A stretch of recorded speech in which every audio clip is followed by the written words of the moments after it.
నమస్తే. Welcome to square talks. ఇండియాలో కూడా మనం ఇప్పుడు రోడ్ల మీదకి వెళ్ళి చూస్తే మనకు ఎక్కువగా మెజారిటీ కార్స్ పెట్రోల్ లేదా డీజిల్ కార్సే కనిపిస్తూ ఉంటాయి.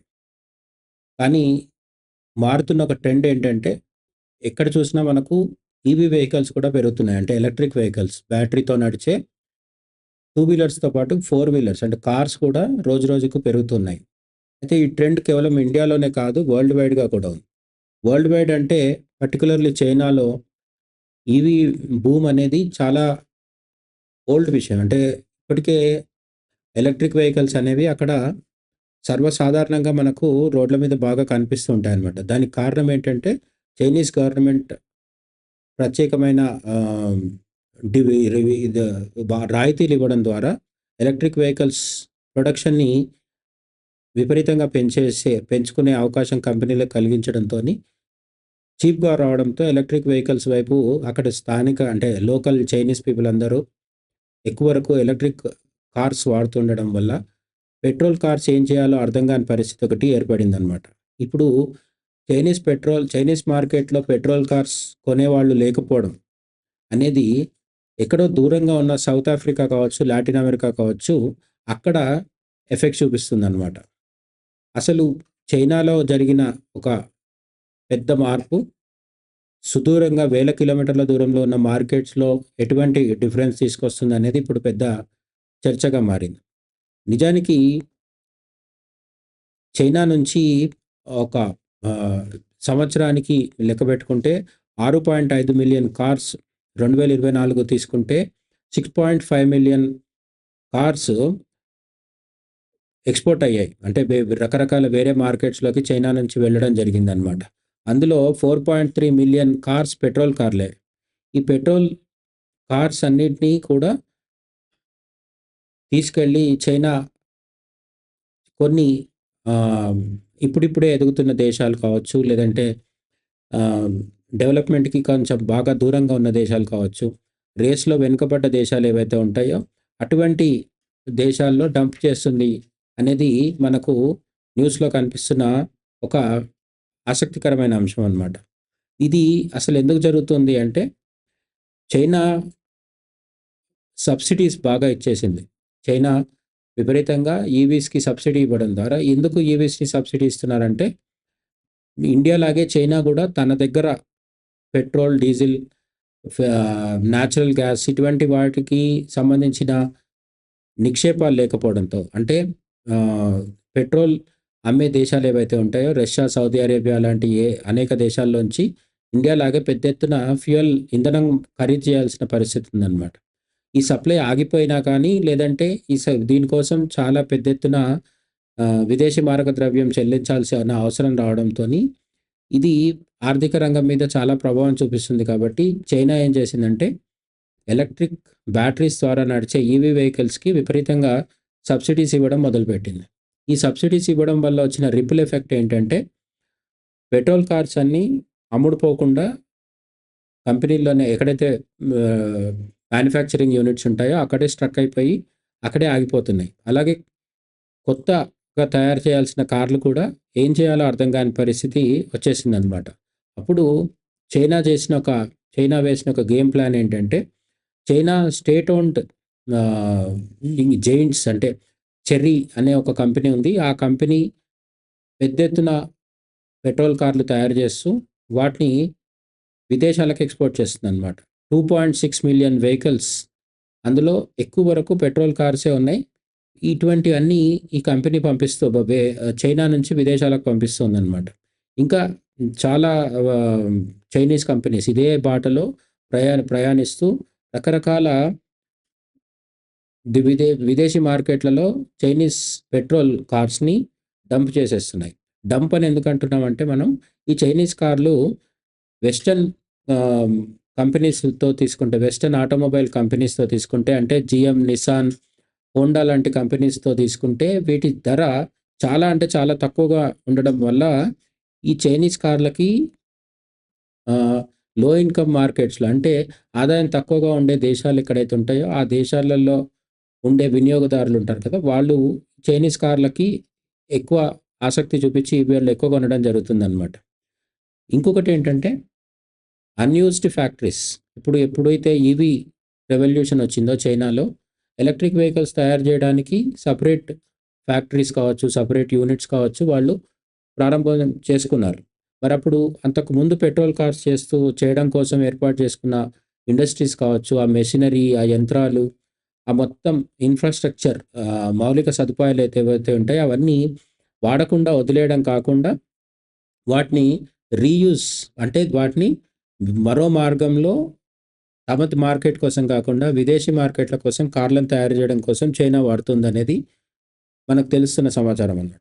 చైనాలో 30 మిలియన్ కంబషన్ వెహికల్స్ అంటే పెట్రోల్ ఆధారంగా నడిచే, ఇంధనం ఆధారంగా నడిచే వెహికల్స్ సంవత్సరానికి ఒక 30 మిలియన్లు తయారు చేసే కెపాసిటీ చైనీస్ ఫ్యాక్టరీస్‌కి, చైనీస్ మ్యానుఫ్యాక్చరింగ్ యూనిట్స్‌కి ఉండడంతో వాటన్నిటి ద్వారా ఇప్పుడు వీళ్ళు వేరే వేరే దేశాలకు పంపిస్తున్నారనమాట.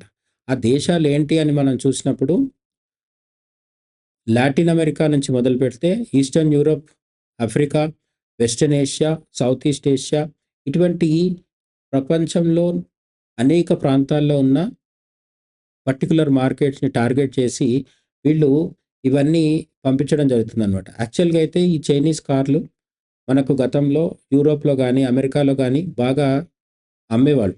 కానీ ఇప్పుడు అక్కడ యూఎస్, ఈయూ అంటే యునైటెడ్ స్టేట్స్, యూరోపియన్ యూనియన్ వీళ్ళు హై టారిఫ్స్ ఏస్తున్నారు. చైనీస్ వెహికల్ యూరోప్‌లో గానీ, అమెరికాలో గానీ ఎంటర్ అవ్వాలంటే భారీగా టారిఫ్స్ వేసేయడంతో చైనీస్ కార్లు ఒకప్పుడు ఉన్నంత చీప్‌గా ఇప్పుడు అక్కడ ఉండట్లేదు. కాబట్టి అమెరికన్ అండ్ యూరోపియన్ కస్టమర్స్, వినియోగదారులు ఎవరైతే ఉన్నారో వాళ్ళు చైనీస్ కార్లు కొనడానికి ఆసక్తి చూపట్లేదు. పైగా అమెరికాలో, యూరోప్‌లో అక్కడ కూడా ఈవీ వెహికల్స్ రోజురోజుకి పెరిగిపోతున్నాయి కాబట్టి ఈవీకి ఈవీ కార్లకు ఈవీ ఒక టెక్నాలజీ అందుబాటులో లేని దేశాలు ఎక్కడైతే ఉన్నాయో మనం చెప్పుకున్నట్టుగా Latin America, Eastern Europe, Africa ఇటువంటి మార్కెట్స్‌లోకి ఎంటర్ అయ్యి చైనా అక్కడ తన పెట్రోల్ కార్స్‌ని అమ్మేస్తుందన్నమాట. అయితే ఇక్కడ ఒక ఆసక్తికరమైన విషయం ఏంటంటే ఎందుకు చైనీస్ కార్లని కొంటున్నారంటే నార్మల్ చీప్ కాదు. డెడ్ చీప్‌లో చైనీస్ కార్లు అమ్ముతూ ఉంటారనమాట. చైనీస్ ఫర్మ్స్ చైనా ప్రభుత్వం ఇచ్చిన సబ్సిడీస్ కారణంగా, అక్కడుండే చీప్ వర్క్ ఫోర్స్ లేబర్ కారణంగా, అక్కడుండే పెద్ద పెద్ద పరిశ్రమలు, అక్కడుండే సెటప్స్ కారణంగా ఒక రైవల్ కంపెనీ చైనీస్ పెట్రోల్ కార్లు తయారు చేసే ఒక కంపెనీతో పోటీ పడే వెస్టర్న్ కంపెనీస్ ఏవైతే ఉంటాయో, అమెరికా, యూరోప్ కంపెనీస్ ఏవైతే ఉంటాయో, ఆ కార్ వాళ్ళతో పోలిస్తే డైరెక్ట్‌గా ఒక $10,000 చీప్‌గా వీళ్ళు అందుబాటులోకి ఇవ్వడానికి అంటే $10,000 మేర డిఫరెన్స్ వచ్చేలాగా వీళ్ళు ప్రైసెస్ ఫిక్స్ చేసి అంత డెడ్ చీప్‌గా వీళ్ళు పెట్రోల్ కార్లు అమ్ముతూ ఉండడంతో బాగా డెవలప్‌మెంట్ తక్కువ ఉండడం, లేదంటే ఇప్పుడిప్పుడే డెవలప్ అవుతున్న దేశాలు ఏవైతే ఉంటాయో అక్కడుండే కస్టమర్స్ ఈ Chinese market, Chinese petrol cars ఏవైతే ఉంటాయో వాటి కోసం ఎగబడి కొనేస్తున్నారనమాట. పరిస్థితి ఏంటంటే చైనీస్ బ్రాండ్స్ చిలీ అనే దేశంలో ఆటో మార్కెట్ అంటే ఈ కార్లకు అమ్మకాలు, కొనుగోళ్లకు సంబంధించిన ఆటోమొబైల్ మార్కెట్ ఏదైతే ఉంటుందో ఆ మార్కెట్‌లో ఆటోమొబైల్ రంగంలో 16% క్యాప్చర్ చేయడం జరిగింది. సౌత్ ఆఫ్రికాలో కూడా ఇదే పరిస్థితి ఉందన్నమాట.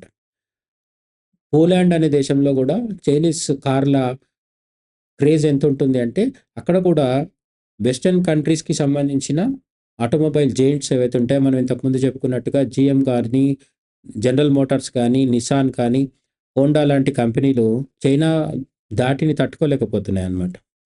ఇక చైనీస్ ఈవీస్ వల్ల ప్రాబ్లమ్ ఉంటుంది అని ఇంతకాలం యూరోపియన్ యూనియన్ గానీ, అమెరికా గానీ భావించిందనమాట. అంటే అమెరికాలో, యూరోప్‌లో చైనీస్ ఎలక్ట్రిక్ వెహికల్స్ ఎప్పుడైతే వచ్చాయో టెస్లా లాంటి కంపెనీస్‌కి చాలా పెద్ద దెబ్బ పడింది.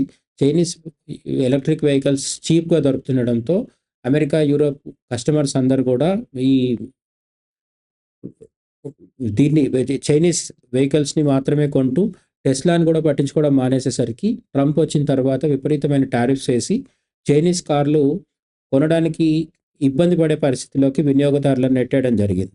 సో, అమెరికా, యూరోప్‌లో చైనీస్ ఈవీ క్రేజ్ తగ్గిపోయింది. అక్కడ వాళ్ళ సేల్స్ తగ్గిపోయాయి. కానీ అనూహ్యంగా ఎవరు ఊహించని విధంగా చైనీస్ పెట్రోల్ కార్లు మాత్రము లాటిన్ అమెరికన్ కంట్రీస్‌లో, ఆఫ్రికాలో, ఇటువంటి పోలాండ్ లాంటి దేశాల్లో ఎక్కువగా సేల్ అవుతున్నాయి. దీనికి కారణం ఏంటంటే అక్కడ ఈవీలకి సంబంధించిన ఇన్‌ఫ్రాస్ట్రక్చర్ లేకపోవడం. అంటే బ్యాటరీస్ కావచ్చు, లేదంటే ఆ కంపెనీ ఈవీ వెహికల్స్‌ని తయారు చేసే ఫ్యాక్టరీస్ కావచ్చు, ఇవన్నీ తక్కువ డెవలప్‌మెంట్ ఉన్న దేశాల్లో అక్కడ ప్రభుత్వాలు కూడా సబ్సిడీస్ ఇవ్వకపోవడం వల్ల డెవలప్‌మెంట్ ఎక్కడైతే తక్కువుందో అక్కడ ఇప్పటికీ పెట్రోల్‌తోనే వాహనాలు నడుపుతూ ఉంటారు కాబట్టి, అక్కడున్న వినియోగదారులను అట్రాక్ట్ చేయడం కోసం చైనా ప్రత్యేకమైన వ్యూహం ద్వారా ఈ పెట్రోల్ కార్లన్నీ తీసుకెళ్ళి అక్కడ డంప్ చేస్తుందనమాట.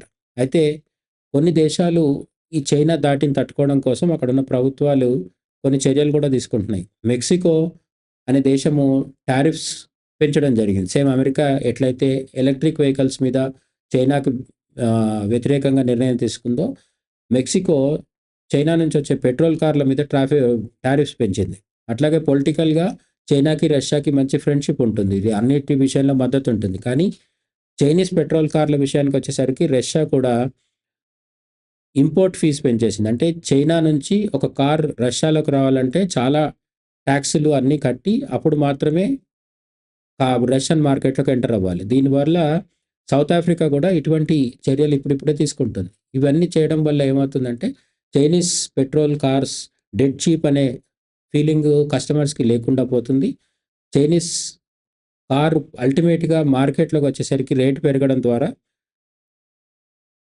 అప్పుడు అది కాస్ట్‌లీ అనిపించి లోకల్‌గా ఉండేవే కొంటారు. అంటే ఇప్పుడు మన ఇండియన్ మార్కెట్ తీసుకుంటే చైనీస్ కార్లు డెడ్ చీప్‌గా వచ్చేసినప్పుడు మన మారుతి కానీ, లేకపోతే మహీంద్రా కానీ మన కార్లు కొనడం మానేస్తే ఇక్కడున్న ప పారిశ్రామికవేత్తలకి, అందులో పనిచేసే ఉద్యోగులకి ఇబ్బందవుతుంది కాబట్టి చైనీస్ వెహికల్స్ మీద మన దగ్గర కూడా చాలా టారిఫ్ ఉంటుంది. చాలా టాక్సెస్ ఉంటాయి. ఇదే పద్ధతిని మెక్సికో, సౌత్ ఆఫ్రికా, రష్యా కూడా పాటిస్తున్నాయన్నమాట. ఆల్రెడీ ఈ పని ఎలక్ట్రిక్ వెహికల్స్ విషయంలో, ఈవీస్ విషయంలో అమెరికా, యూరోపియన్ యూనియన్ ఆల్రెడీ చేసేసాయి.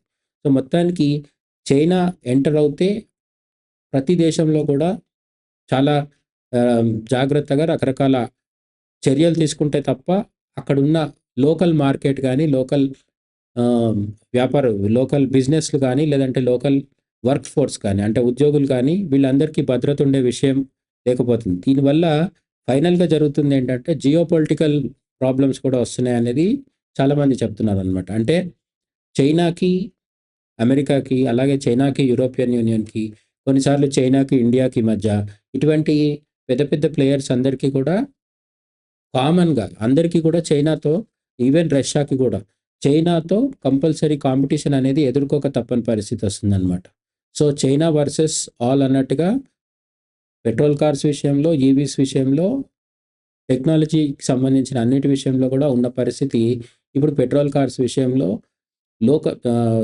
చిన్న చిన్న మార్కెట్స్‌లో లో డెవలప్డ్ కంట్రీస్‌లో, డెవలపింగ్ కంట్రీస్‌లో చైనా వర్సెస్ ఆల్ అన్నట్టుగా తయారైందనేది మనకు తెలుస్తున్న న్యూస్. Thank you.